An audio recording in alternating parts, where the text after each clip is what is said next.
एक बार कथा आती है, एक बार क्या हुआ कि एक व्यक्ति था, बहुत नास्तिक था वो। और नास्तिक किस प्रकार से था, कभी भगवान का नाम नहीं लेना, कभी पूजा पाठ नहीं करना, कभी कुछ नहीं करना, खाए पिया मस्त रहता था। जैसे आज के लोग के समय में जो लोग हैं वो पूजा पाठ पर कम ध्यान देते हैं, केवल और केवल जो है अपना ही देखते रहते हैं, कहीं से भी धन आ जाए, कहीं से कुछ आ जाए, उसी के चक्कर में लगे रहते हैं। यानी कहने का मतलब है कि 99 के चक्कर में लोग लगे रहते हैं।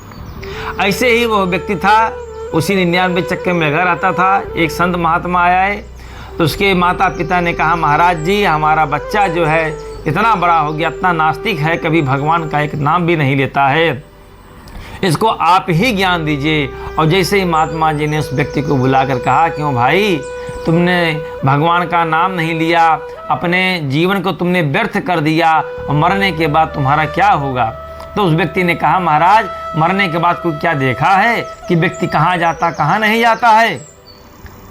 तो हमें नाम लेने की आवश्यकता क्या है, पूजा पाठ करने की क्या आवश्यकता है? कर्म प्रधान होता है, बिना कर्म के कुछ नहीं मिल सकता। तो महात्मा जी ने कहा कि ठीक है भाई, जैसी तुम्हारी इच्छा, हम उसमें कुछ कह नहीं सकते हैं, परंतु मेरे कहने से एक बार तुम राम नाम ले लो ताकि तुम्हारा जीवन धन्य हो जाए। तो उस व्यक्ति ने कहा कि अगर मैं एक बार नाम ले लूँ तो क्या उससे मैं धन्य हो जाऊंगा? तो महाराज जी ने कहा, हाँ बेटा तुम एक बार ले लो। तो उसने कहा ठीक है, चलो तुम एक बार कहते हो तो मैं 2 बार नाम लेता हूँ। बोला राम राम। तो महात्मा जी ने बोले, हो गया, तुम्हारा काम धन्य हो। बोला सियावर रामचंद्र की जय। लेकिन बेटा ध्यान रखना। बोले क्या? बोले बेटा किसी के अगर तुमसे कोई कभी भी, चाहे जीते में चाहे मरने के बाद, कोई भी तुमसे अगर ये कहे कि राम नाम के बदले कुछ मांग लो, तो बेटा मांगना मत, उससे यही कहना कि राम नाम के बदले जो फल मिलता है वो हमको दे दो। और ये बात गुजर गई। कुछ दिनों के बाद उस व्यक्ति का देहांत हो गया और वहाँ से जो है यमराज के गण लोग आए, उसको पकड़ के ले गए, यमराज ले गए। तो चित्रगुप्त ने देखा, कहा कि महाराज इस व्यक्ति ने तो जीवन पर्यंत बहुत ही पाप किए हैं, कभी पुण्य का तो कार्य ही नहीं किया है। अब इसके लिए तो घोर नरक यातना होनी है, और नरक इसको जाना पड़ेगा, बहुत घोर यातनाएं सहनी पड़ेंगी इस व्यक्ति को। तो यमराज जी ने कहा कि अच्छा ठीक है, एक बार फिर से इसकी कुंडली विचारो और देखो कोई अच्छा भी काम किया कि नहीं काम किया है। तो चित्रगुप्त ने उसकी जब कुंडली पूरी खंगाली तो क्या देखते हैं कि इसने जीवन में एक बार किसी संत महात्मा के कहने से इसने भगवान का नाम लिया है 2 बार। क्या? राम राम। तो इसका फल उसको मिलना चाहिए। तो उस व्यक्ति को बुलाया, यमराज ने पूछा, क्यों रे, तूने तो जीवन भर बहुत पाप किए हैं, बहुत घोर पाप किए हैं, कभी तुमने कोई पुण्य काम नहीं किया, कभी किसी को दान नहीं दिया, कभी किसी ब्राह्मण को तुमने भोजन नहीं किया, किसी ब्राह्मण को तुमने दान दक्षिणा नहीं दिया, कभी मंदिर नहीं गया, कभी भगवान का सुमिरन नहीं किया, कभी कीर्तन नहीं किया, कभी भजन नहीं किया, कभी कथा नहीं सुना, न कभी कथा बोला, न कोई भी अच्छा काम तुझने जीवन में नहीं किया है, तुझे घोर यातना सहनी पड़ेगी। लेकिन तूने एक बार महात्मा जी के कहने से राम नाम का नाम लिया, बोल उसके बदले तुझे क्या चाहिए?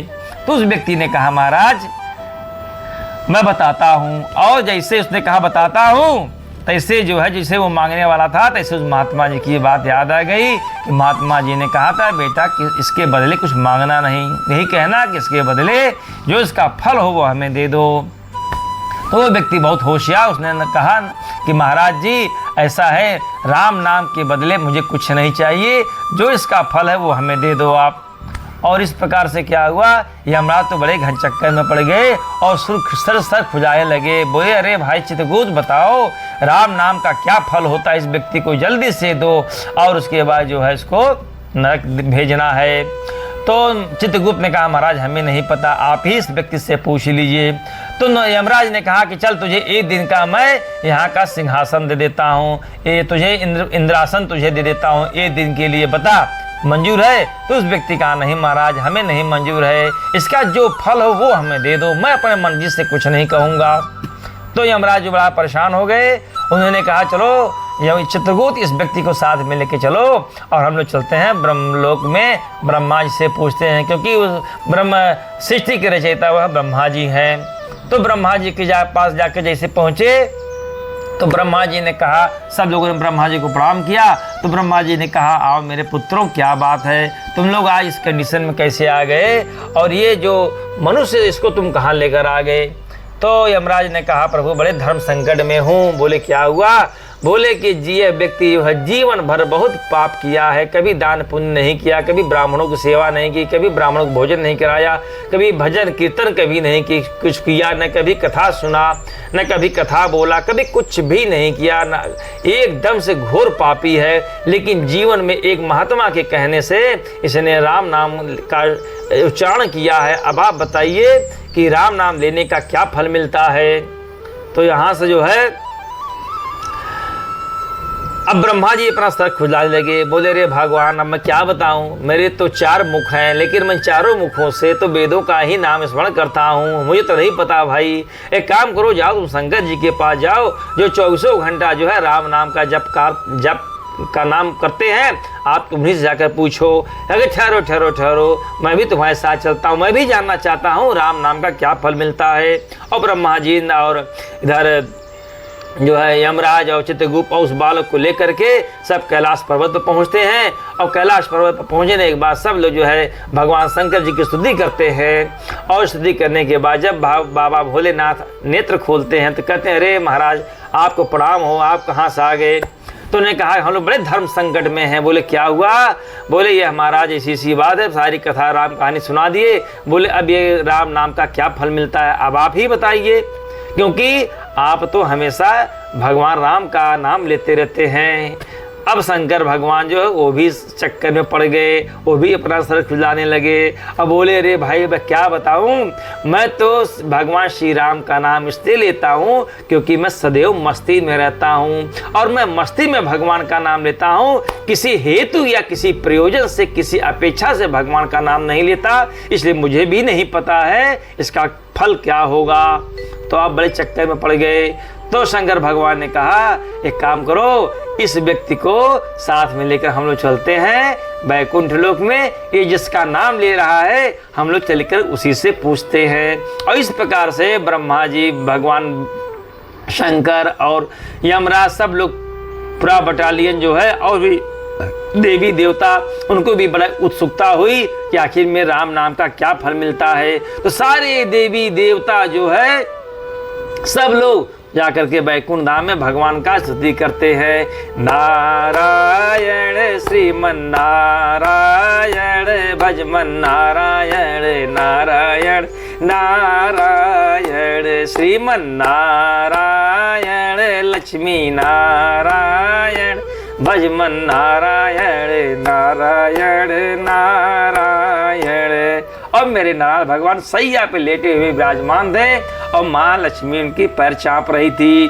और जैसे भगवान ने उनके कानों में गया नारायण नारायण, नेत्र खोले और बोले, अरे भाई भक्तों कहाँ से विराजमान हो गए आज हमारे वैकुंठ लोक में, बताओ क्या बात है, कौन सी आफत आ गई, क्या राक्षसों ने आक्रमण कर दिया कि सारे देवी देवता यहाँ चले आए। बोले नहीं प्रभु, आपकी सब कृपा दृष्टि बनी हुई है, हम लोग सब कुशल से हैं, बस एक मन में एक भेद था, एक मन में प्रश्न था, तो हम लोग आपसे पूछने आ गए। बोले क्या बात है। बोले महाराज, ये मनुष्य जो है ये पृथ्वी लोक का है और ये घोर पापी है, कभी भजन नहीं किया, कभी कीर्तन नहीं किया, कभी ब्राह्मणों को दक्षिणा नहीं दिया, ब्राह्मणों को भी भोजन नहीं कराया, कोई समाज में अच्छा कार्य नहीं किया, कोई कथा नहीं सुना, न कोई उसका आचरण अच्छा है, किसी को दान पुण्य भी नहीं किया, कुछ भी नहीं किया, घोर पापी है और हमेशा अनैतिक तरीके से धन कमाया, अनैतिक अनाचार में हमेशा लगा रहा। सारी राम कथा जब बता दिया तो भगवान विष्णु ने कहा, क्यों रे मनुष्य, तू इतना घोर पापी है, बता तू कैसे यहाँ पर आ गया।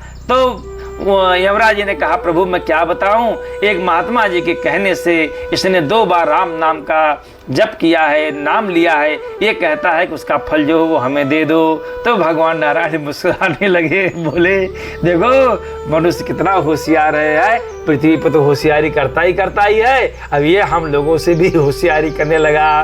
तो लेकिन ये होशियारी इसकी अच्छी है, कम से कम इसने हमारे नाम का उच्चारण किया है। तो कहे कि ऐसा है, देखो अब मैं क्या बताऊं, मेरे दिमाग की बत्ती गुल हो गई। तो सब लोगों ने पूछा, रे प्रभु ये आपका नाम लिया है, आप ही अगर नहीं बताओगे। कहे यार क्या बताएं भाई, हमको खुद भी नहीं पता कि इसका क्या फल मिलता है। तो सब लोग कह रहे बाप रे बाप, ये तो बड़ा आश्चर्य की बात हो गया कि आपको खुद ही नहीं पता कि आपका नाम लेने का क्या फल मिलता है। बोले अच्छा एक बात बताओ, ये मनुष्य पहले कहाँ उसको तुम ले गए थे। सब लोगों ने कहा ब्रह्मा जी के पास गया था। फिर बोले कैलाश पे चला गया था। बोले फिर कहे वैकुंठ में आ गया है। बोले और अच्छा बताओ, कहे कि अच्छा इसकी महिमा जानना चाहते हो। बोले हाँ। बोले देखो 2 बार राम नाम का स्मरण किया तो ब्रह्मलोक में दर्शन कर लिया ब्रह्मा जी का, कैलाश पर्वत पर शिव जी का दर्शन कर लिया, और सारे देवी देवताओं का इसने दर्शन कर लिया, और अंतोगत्वा वो हमारे धाम वैकुंठ में आया है। इसका यही फल है बेटा। अब एक काम करो, इसको यहीं छोड़ दो, अब आप लोग यहाँ से जाओ। बोलो नारायण। और उस व्यक्ति का कल्याण हो गया, उसको वैकुंठ धाम की प्राप्ति हो गई। बोलो श्याम रामचंद्र की जय। तो प्यारे, ऐसे है राम नाम की महिमा।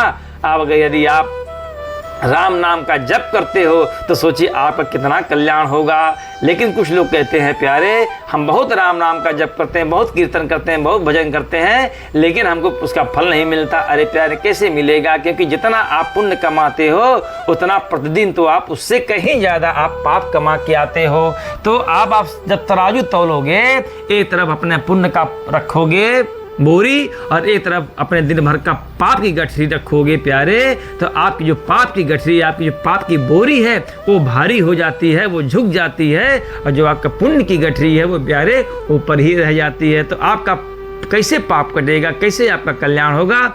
इसीलिए काम यही करना है कि पुण्य की गठरी को भरते रहिए और पाप की गठरी को खाली करते रहिए, तभी आपका होने वाला कल्याण है। बोलो श्याम रामचंद्र की जय।